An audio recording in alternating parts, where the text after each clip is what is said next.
اللہ فرما رہے ہیں ہم ان کے لشکروں کو، ان کو یہ دکھانا چاہتے تھے جس چیز سے تم ڈر رہے ہو، چوکنا ہو رہے ہو اور لوگوں کو ڈرا رہے ہو، ہم تو وہ کر کے رہیں گے، دکھا کے رہیں گے۔ اس لیے کہ لوگوں کی تدبیروں پر اللہ کی تقدیر ہمیشہ غالب رہتی ہے، اور جب جب ظلم آخری حد تک جاتا ہے اور پہنچتا ہے تو پھر اللہ کی مدد اور نصرت آتی ہے۔ قرآن میں اللہ نے یہی تو بیان فرمایا، ظالموں نے نبیوں پر ایمان لانے والوں پر اتنا ظلم کیا کہ اندر سے ان کے بھی آواز آنے لگی متی نصر اللہ، حالات اتنے برے ہو گئے ہیں، اللہ کی مدد کیوں نہیں آتی، کب آئے گی؟ جب یہ سچویشن ہو جاتی ہے تو اللہ کی طرف سے کہا جاتا ہے الا ان نصر اللہ قریب، سن لو اب اللہ کی مدد بس آنے والی ہے۔ جیسے رات کی تاریکی اور رات کا اندھیرا بڑھتا چلا جاتا ہے اور انتہائی گھپ اندھیرا ہو جاتا ہے، یہ گھپ اندھیرا ہونا اس بات کی طرف اشارہ ہے کہ اب صبح روشن طلوع ہونے والی ہے۔ اسی طرح جب ظلم کا اندھیرا بڑھ جاتا ہے تو اس بات کا اشارہ ہوتا ہے کہ اب ظالموں کا خاتمہ ہونا ہے اور اللہ پر ایمان و یقین رکھنے والوں کو غالب۔ امام رازی رحمۃ اللہ علیہ نے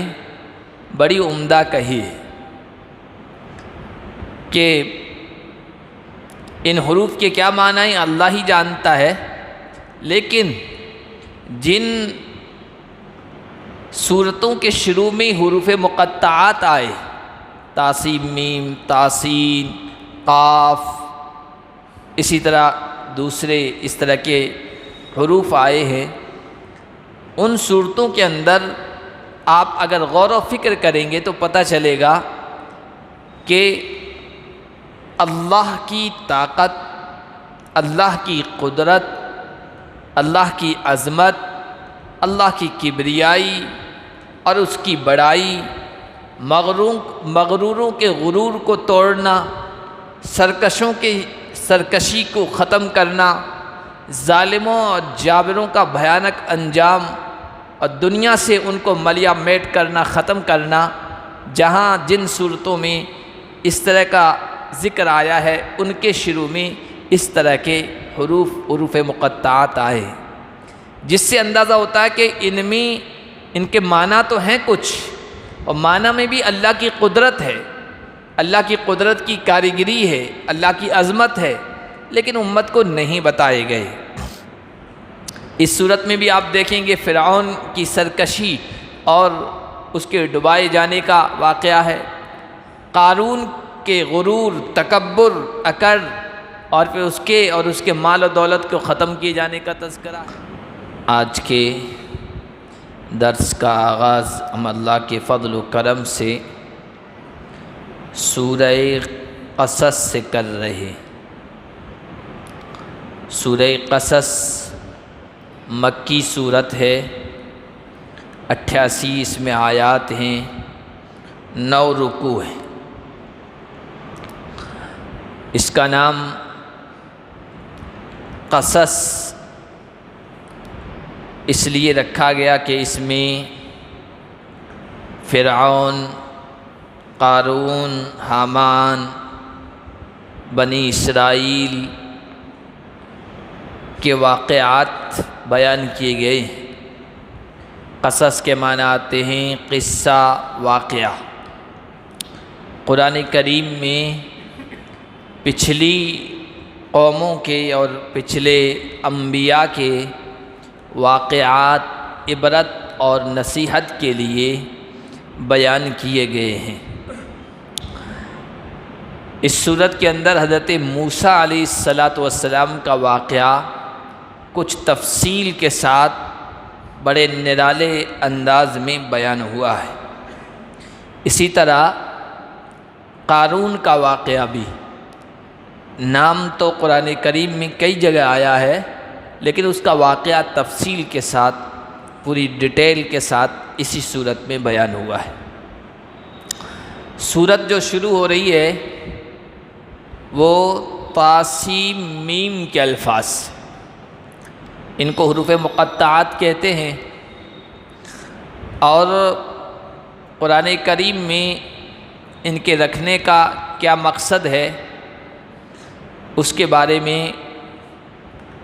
جہاں بھی صورت میں شروع میں یہ حروف آئے ہیں وہاں بیان کیا گیا ہے۔ ان کے معنی اللہ ہی جانتے ہیں، اللہ اعلم بمرادہ۔ ایک بات امام رازی رحمۃ اللہ علیہ نے بڑی عمدہ کہی ہے کہ ان حروف کے کیا معنی ہیں اللہ ہی جانتا ہے، لیکن جن صورتوں کے شروع میں حروف مقطعات آئے، تاسیم میم، تاسین، قاف، اسی طرح دوسرے اس طرح کے حروف آئے ہیں، ان صورتوں کے اندر آپ اگر غور و فکر کریں گے تو پتہ چلے گا کہ اللہ کی طاقت، اللہ کی قدرت، اللہ کی عظمت، اللہ کی کبریائی اور اس کی بڑائی، مغروروں کے غرور کو توڑنا، سرکشوں کی سرکشی کو ختم کرنا، ظالموں اور جابروں کا بھیانک انجام اور دنیا سے ان کو ملیا میٹ کرنا، ختم کرنا، جہاں جن صورتوں میں اس طرح کا ذکر آیا ہے ان کے شروع میں اس طرح کے حروف مقطعات آئے، جس سے اندازہ ہوتا ہے کہ ان کے معنی تو ہیں کچھ، اور معنی میں بھی اللہ کی قدرت ہے، اللہ کی قدرت کی کاریگری ہے، اللہ کی عظمت ہے، لیکن امت کو نہیں بتائے گئے۔ اس صورت میں بھی آپ دیکھیں گے فرعون کی سرکشی اور اس کے ڈبائے جانے کا واقعہ ہے، قارون کے غرور، تکبر، اکڑ اور پھر اس کے مال و دولت کو ختم کیے جانے کا تذکرہ ہے۔ تلک آیات الکتاب المبین، یہ واضح کھلی ہوئی کتاب کی آیتیں ہیں جو ہم نتلو علیک من نبأ موسیٰ وفرعون بالحق، ہم آپ کو سنا رہے ہیں، بتا رہے ہیں موسیٰ اور فرعون کی خبر، ان کے واقعات اور قصے صحیح بالحق، ٹھیک درست، اور یہ واقعات ان لوگوں کو فائدہ دیں گے جو ایمان رکھتے، ایمان والوں کو قرآن کے ان واقعات اور ان قصوں سے فائدہ ہوگا، اس سے عبرت، اس سے نصیحت وہی حاصل کر سکتے ہیں جن کے دلوں میں یقین ہے، ایمان مضبوط ہے۔ اس لیے پہلے ایمان کی ضرورت ہے، اس کی مضبوطی کی ضرورت ہے، اس کے بعد ہی قرآن نفع پہنچا سکے گا، ورنہ اس کے بغیر قرآن سے لوگ گمراہ ہو جاتے ہیں، ضلالت و گمراہی کے راستے پر چل پڑتے ہیں۔ یضل بھی کثیرا ویہدی بھی کثیرا، اگر دل کی دھرتی میں ایمان کا بیج ہے اور ایمان کا پودا لگ چکا ہے تو قرآن کے ذریعے سے لوگوں کو ہدایت ملتی ہے، اور دل کی دھرتی میں ایمان نہیں ہے تو پھر اس کے ذریعے سے لوگ گمراہ ہو جاتے ہیں۔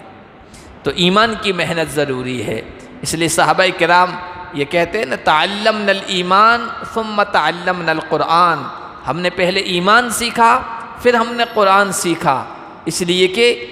قرآن اسی وقت نفع پہنچائے گا اور فائدہ پہنچائے گا۔ ان فرعون علا فی الارض، اب یہ واقعات سنائے جا رہے ہیں۔ قرآن جس وقت اتر رہا تھا نبی علیہ السلام پر، صحابہ کرام کے سامنے، اس وقت کے حالات بالکل اسی طرح کے تھے جس طرح کے حضرت موسیٰ اور اس کی قوم کے تھے۔ مکہ کے اہل ایمان پر ظلم و ستم کی انتہا کر دی گئی تھی، انہیں پریشان کیا جا رہا تھا، ان پر ظلم ڈھایا جا رہا تھا اور طرح طرح سے ان کو ستایا جا رہا تھا۔ اللہ تعالیٰ نے ان حالات میں فرعون کا واقعہ بیان کیا، حضرت موسیٰ کا واقعہ بیان کیا، اہل ایمان کو تسلی دی، ڈھارس بندھائی، گھبرانے کی ضرورت نہیں ہے۔ جس طرح اللہ نے اپنی قدرت سے فرعون کو غرقاب کیا، ڈبا دیا، اہل حق موسیٰ اور ان کے اوپر ایمان لانے والوں کو غالب کیا، کامیاب کیا۔ آپ کے اوپر جو حالات آ رہے ہیں یہ حالات بھی ختم ہوں گے، ظالموں کا انجام اسی طرح ہوگا جس طرح اس سے پہلے ظالموں کا انجام ہوا ہے۔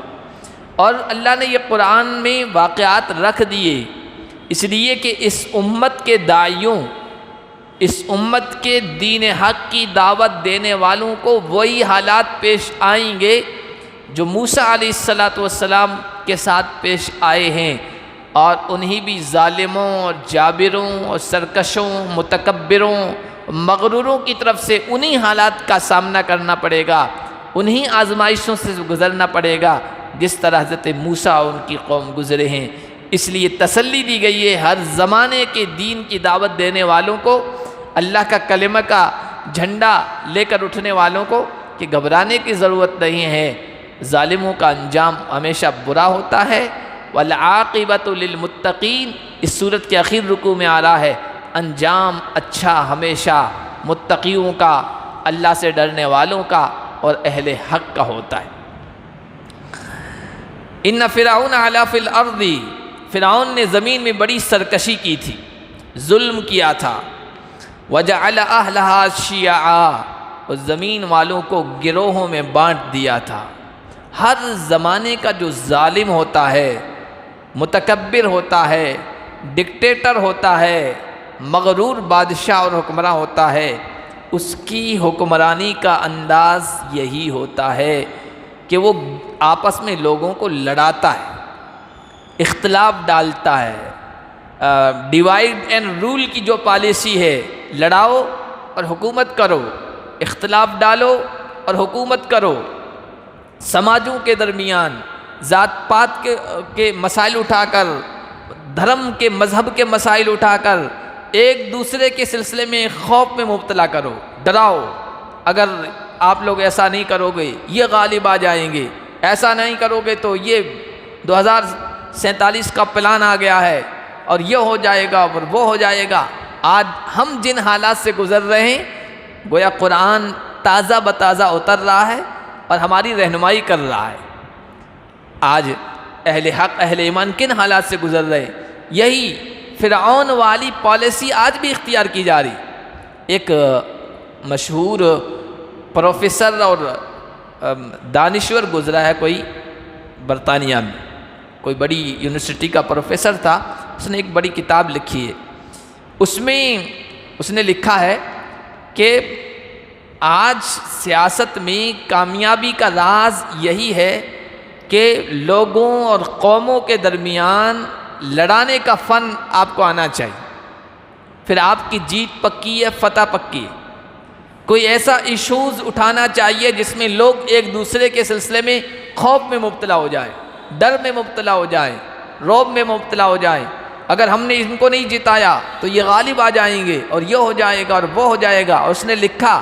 اگر زمین پر مجھے کوئی ایسا ایشو نہیں ملتا ہے تو میں آسمان سے کوئی ایسا ایشو توڑ کے اٹھا کے لاؤں گا جس سے لوگوں کے درمیان اختلاف پیدا ہو جائے۔ اس کے بغیر ووٹ نہیں ملتے ہیں۔ اب دیکھیے ابھی پچھلے کچھ مہینوں میں ہمارے یہاں ہندوستان میں ایک صوبے میں ووٹنگ ہوئی، انتخابات ہوئے، وہاں کوئی ایشوز ایسا نہیں مل رہا تھا جس کی وجہ سے دوسری کمیونٹی کے لوگوں کو ڈرایا جائے، دھمکایا جائے، خوف میں مبتلا کر کے ان کے ووٹ لیے جائیں۔ زمین کھسکتی نظر آ رہی تھی تو کسی دوسرے صوبے میں جا کر حجاب کا مسئلہ کھڑا کر دیا گیا اور وہاں سے وہ ایشو لایا گیا، اس کو اتنا گرمایا گیا، اتنا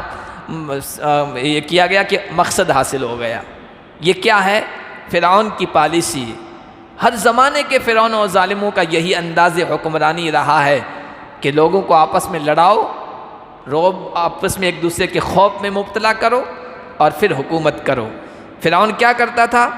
زمین والوں کو گروہوں میں بانٹ دیا تھا، جہاں موقع ملتا ہے وہاں ذات پات میں بانٹ دیتے ہیں، اس برادری کو نہیں نیچا دکھاؤ گے تو ہم پر غالب آ جائیں گے۔ جہاں موقع ملتا ہے وہاں دھرم کو استعمال کرتے ہیں، مذہب کو استعمال کرتے ہیں، اور اس طرح وہ اختلاف کی پالیسی کو اپناتے ہیں۔ یستضعف طائفة منہم یسبح ابناءہم ویستحیی نساءہم، زمین والوں کے ایک گروہ کو کمزور کرتا تھا، ان کے بیٹوں کو ذبح کر رہا تھا، ان کی عورتوں کو زندہ رکھ رہا تھا، ان سے بڑی ذلت کے کام لے رہا تھا، بگاڑ لے رہا تھا۔ بنی اسرائیل جنہیں سبطی کہا گیا، حضرت یعقوب کی اولاد، حضرت موسیٰ ان کی قوم، ان کو وہ اوپر ابھرنے نہیں دیتا تھا، اٹھنے نہیں دیتا تھا، دبانے کی کوشش کرتا تھا، اور کوئی ایسا موقع چوکتا نہیں تھا جس کی وجہ سے ان کو دبایا جا سکے۔ ان کا جو قد تھا وہ ابھرنے نہیں دیتا تھا۔ یہ اس نے کر رکھا تھا فرعون نے، اور اپنی قوم کو بڑی رعایتیں دی، بڑی سہولتیں دی۔ اب دیکھیے نماز پڑھنے والوں پر اگر پبلک پیلیس میں کوئی نماز پڑھ دے، ریلوے اسٹیشن پر، ایئرپورٹ پر، کسی اور جگہ تکلیف ہو جاتی ہے، حالانکہ کوئی رکاوٹ نہیں بن رہی، کوئی چیز رکاوٹ نہیں بن رہی، لیکن خود کے لوگ ہیں، کاوڑ یاترا نکل رہی ہے، پشپ برسائے جا رہے ہیں، پھول برسائے جا رہے ہیں۔ کیا پالیسی ہے؟ کون سی پالیسی ہے؟ فرعون والی۔ ایک گروہ کو کمزور کرو، ان کے قد کو ختم کرو، ان کے ابھرنے مت دو، دوسری طرف جو لوگ ہیں ان کو ابھارو،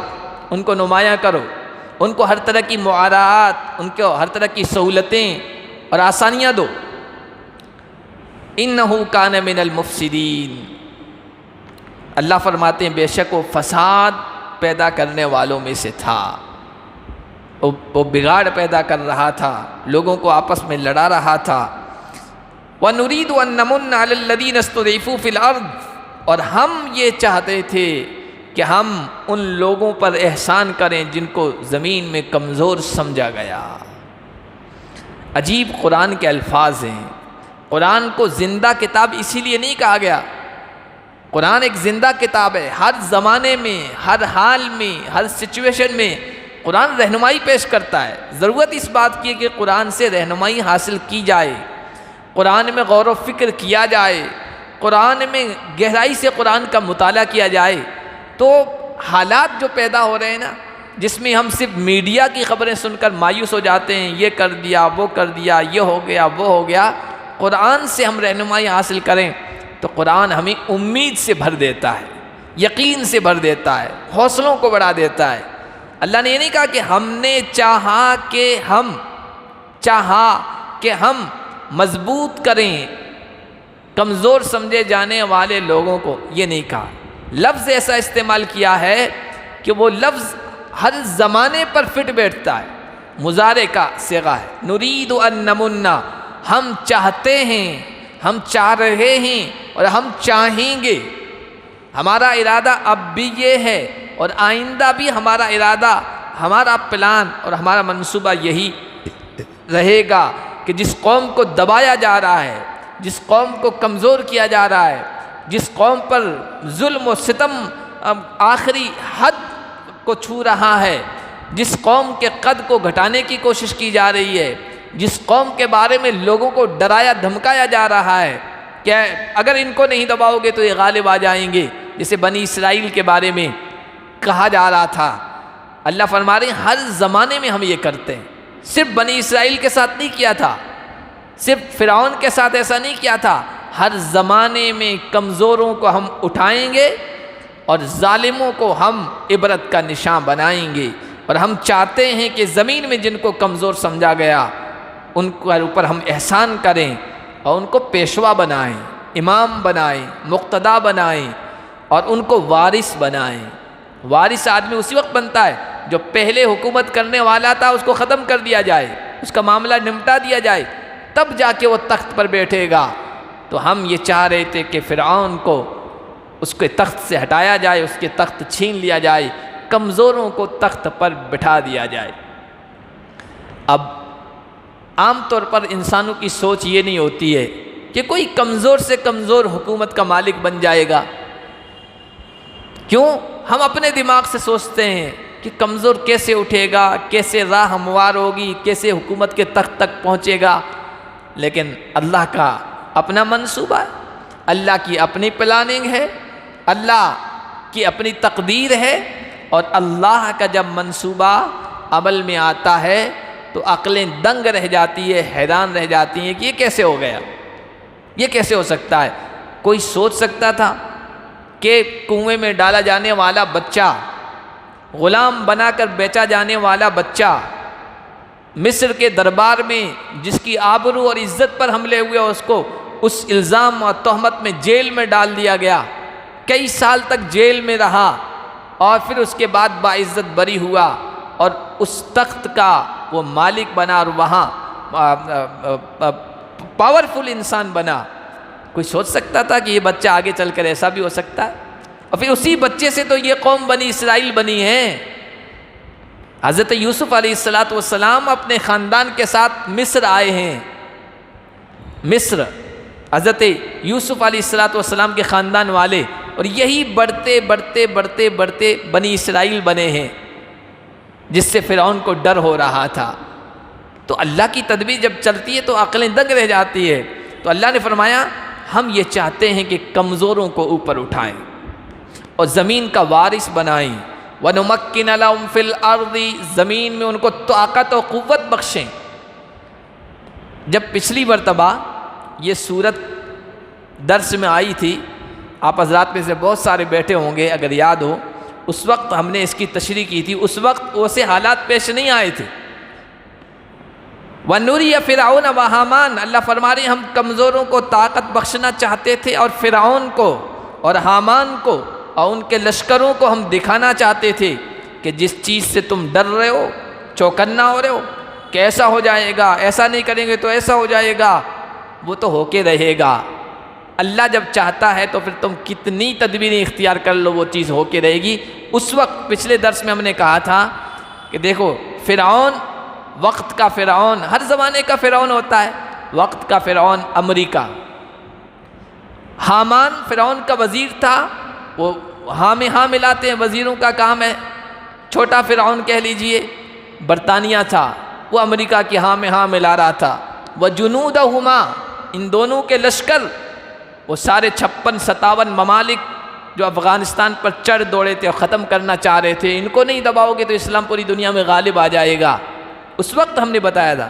اور یہ بات کہی تھی کہ جس چیز سے یہ لوگ ڈر رہے ہیں وہ تو ہو کے رہنی ہے، اس لیے کہ اللہ کا فیصلہ ہے۔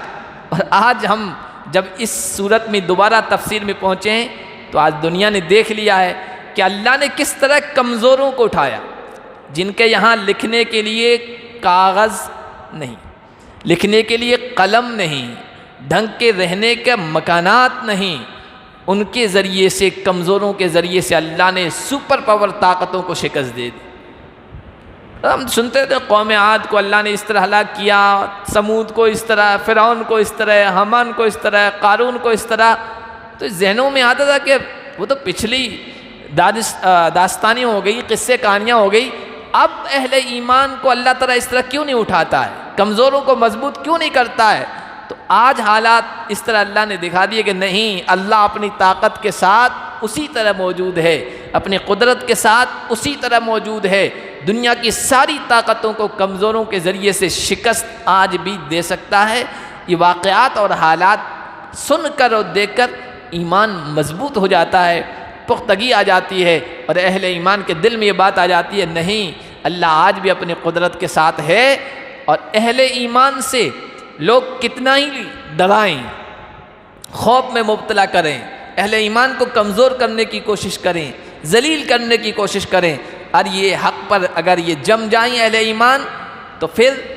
اسی طرح ہونا ہے جس طرح اللہ تعالیٰ نے ان واقعات میں بیان فرمایا ہے۔ اللہ فرما رہے ہیں ہم ان کے لشکروں کو، ان کو یہ دکھانا چاہتے تھے جس چیز سے تم ڈر رہے ہو، چوکنا ہو رہے ہو اور لوگوں کو ڈرا رہے ہو، ہم تو وہ کر کے رہیں گے، دکھا کے رہیں گے، اس لیے کہ لوگوں کی تدبیروں پر اللہ کی تقدیر ہمیشہ غالب رہتی ہے، اور جب جب ظلم آخری حد تک جاتا ہے اور پہنچتا ہے تو پھر اللہ کی مدد اور نصرت آتی ہے۔ قرآن میں اللہ نے یہی تو بیان فرمایا، ظالموں نے نبیوں پر ایمان لانے والوں پر اتنا ظلم کیا کہ اندر سے ان کے بھی آواز آنے لگی متی نصر اللہ، حالات اتنے برے ہو گئے ہیں، اللہ کی مدد کیوں نہیں آتی، کب آئے گی؟ جب یہ سچویشن ہو جاتی ہے تو اللہ کی طرف سے کہا جاتا ہے الا ان نصر اللہ قریب، سن لو اب اللہ کی مدد بس آنے والی ہے۔ جیسے رات کی تاریکی اور رات کا اندھیرا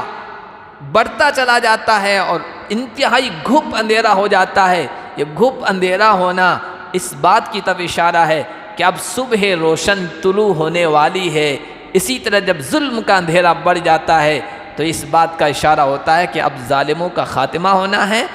اور اللہ پر ایمان و یقین رکھنے والوں کو غالب ہونا ہے۔ وَأَوْحَيْنَا إِلَىٰ أُمِّ مُوسَىٰ أَنْ أَرْضِعِيهِ۔ اب قرآن کوئی تاریخ کی کتاب نہیں ہے، ہسٹری کی بک نہیں ہے جس میں ڈے بائی ڈے، تاریخ بائی تاریخ ہر چیز تفصیل کے ساتھ لکھی ہوئی ہو۔ قرآن جو چیزیں خود بخود سمجھ میں آ جاتی ہیں ان کو نہیں بیان کرتا ہے، جو چیزیں عبرت کی ہے، نصیحت کی ہے، جن میں موعظت کا پہلو ہے ان کو بیان کرتا ہے۔ اب اتنا بیان کیا اللہ نے کہ ہم کمزوروں کو اٹھانا چاہتے تھے، جن کے قد کو گھٹایا جا رہا تھا ان کے قد کو بڑھانا چاہتے تھے، زمین میں انہیں طاقت و قوت اور حکومت عطا کرنا چاہتے تھے، اتنا بیان کیا ہے۔ اب بیچ میں ساری کڑیاں جو ہے نا کہ بنی اسرائیل پر ظلم ہو رہا تھا، اور تاریخ کی اور اگلی آسمانی کتابوں سے ہمیں یہ معلوم ہوا کہ فرعون نے کوئی خواب دیکھا، خواب میں اسے یہ نظر آیا کہ مصر اور نہیں فلسطین اور ملک شام کی طرف سے ایک آگ آئی ہے اور مصر کے باشندوں کو اس نے جلا کے رکھ دیا ہے، خاک کر دیا ہے۔ اس کو پریشانی ہوئی، اس نے نجومیوں کو، کاہنوں کو، پنڈتوں کو بلایا، بھائی بتاؤ اس خواب کی کیا تعبیر ہے؟ بتانے والوں نے اسے بتایا کہ مصر اور شام کی طرف، شام اور فلسطین کی طرف سے آگ آنے کا مطلب یہ ہے کہ وہاں سے آنے والے جو لوگ ہیں ان میں ایک بچہ پیدا ہوگا جس کے ہاتھوں آپ کی حکومت کا خاتمہ ہو جائے گا۔ اب شام فلسطین سے آنے والے یہ حضرت یوسف تھے، وہاں سے اٹھائے گئے تھے، مصر کے بازار میں بیچے گئے تھے، پھر یہاں کے بڑے پاورفل آدمی بنے، پھر اپنے پورے گھر والوں کو یہیں بلا لیا تھا۔ یہ لوگ مراد ہیں، ان میں ایک بچہ اٹھے گا جس کی وجہ سے آپ کا تختہ پلٹ دیا جائے گا۔ اس کو گھبراہٹ ہوئی کہ بتاؤ، پنڈتوں سے، خواب بیان کرنے والوں سے کہا کیا کرو؟ انہوں نے کہا کہ سیدھا سا علاج ہے کہ بچوں کو ختم کر دو، نہ رہے گا بانس نہ بجے گی بانسری، ہر بچے کو پیدا ہونے والے کو قتل کرنے کا آرڈر دے دو۔ اس نے کہا یہ ٹھیک ہے۔ فرعون اپنی پلاننگ کر رہا تھا اور فرعون کے لوگ اپنی منصوبہ بندی کر رہے تھے، اللہ اپنی منصوبہ بندی کر رہا تھا۔ پلان اور منصوبہ ہمیشہ اللہ ہی کا کامیاب ہوتا ہے۔ وَمَكَرُوا وَمَكَرَ اللَّهُ وَاللَّهُ خَيْرُ الْمَاكِرِينَ کا مطلب یہی ہے، دنیا والے اپنے حساب سے تدبیر کرتے ہیں، پلاننگ کرتے ہیں، اللہ اپنے حساب سے تدبیر کرتا ہے، اور تدبیر ہمیشہ غالب آتی ہے اللہ ہی کی۔ انسانوں کی تدبیروں پر اللہ کی تقدیر ہمیشہ غالب ہوتی آئی ہے اور آئندہ بھی غالب ہوتی رہے گی۔ بچوں کو قتل کیا جا رہا تھا، اسی دوران حضرت موسیٰ پیدا ہوئے۔ ان حالات میں اگر بچہ پیدا ہو جائے، لڑکا پیدا ہو جائے، تو لڑکے کے پیدا ہونے پر تو خوشی ہوتی ہے، شادمانی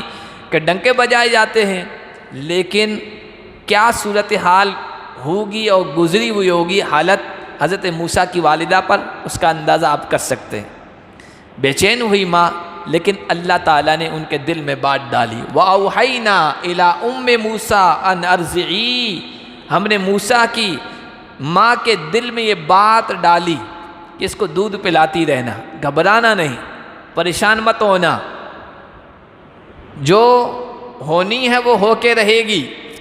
اور ہمارا یہ فیصلہ ہے کہ فَإِذَا خِفْتِ عَلَيْهِ فَأَلْقِيهِ فِي الْيَمِّ، جب تمہیں یہ اندیشہ ہونے لگے کہ اب فرعون کے جاسوس، فرعون کی پولیس، فرعون کے لوگ اس بچے تک پہنچ جائیں گے، تو اس وقت جو بھی سبب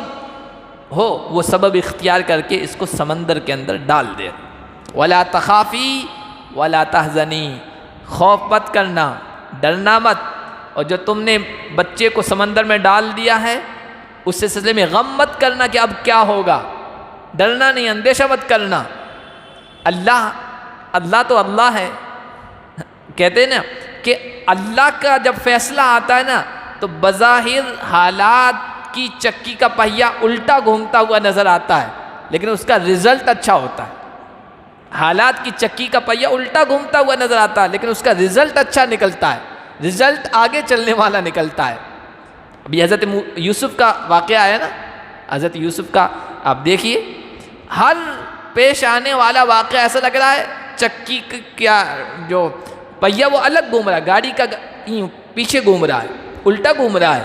لیکن جب آخری سین، آخری پردہ اٹھتا ہے تو کہتا ہے یہ کیا ہو گیا؟ جس بچے کو ہم نے ختم کرنا چاہتا، کنویں میں ڈالنا چاہتا اور جس کا نام و نشاں مٹانا چاہتا، وہ تو مصر کے تخت پہ بیٹھا اور ہم اس کے سامنے حاضر ہیں، یہ کیا ہو گیا؟ یہی ہوتا ہے۔ حضرت موسیٰ علیہ السلام کے سلسلے میں بھی یہی، ماں کی گود محفوظ ہوتی ہے کہ سمندر کی گود؟ اللہ ہی نے کہ اپنی گود میں چھپا کے رکھ، نہیں کہ سمندر کی گود کے حوالے کر دینا، پانی تو غرق کر دیتا ہے، ڈبو دیتا ہے، کہا کہ وہ پھر بعد میں ہمارا معاملہ ہے، وہ ہم جانے اور سمندر جانے۔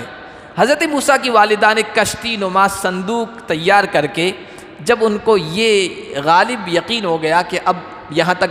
جاسوس پہنچ جائیں گے میرے بچے تک، سمندر میں ڈال دیا، سمندر کے حوالے کر دیا، مغرب کے بعد اندھیرے میں۔ اللہ نے کہا اِنَّا رَادُّهُ إِلَيْكِ وَجَاعِلُوهُ مِنَ الْمُرْسَلِينَ، ڈرنا مت، ہم اس بچے کو سمندر کی گود سے نکال کر فرعون کی گود میں پہنچائیں گے،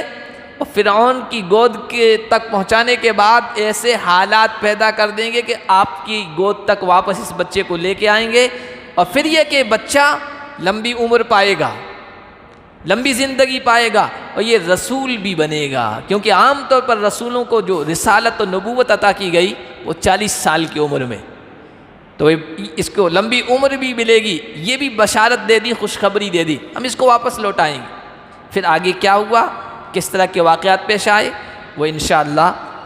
اگلے درس میں، یہ واقعات بڑے دلچسپ ہیں اور قرآن میں اسی جگہ اس طرح تفصیل کے ساتھ بیان ہوئے ہیں۔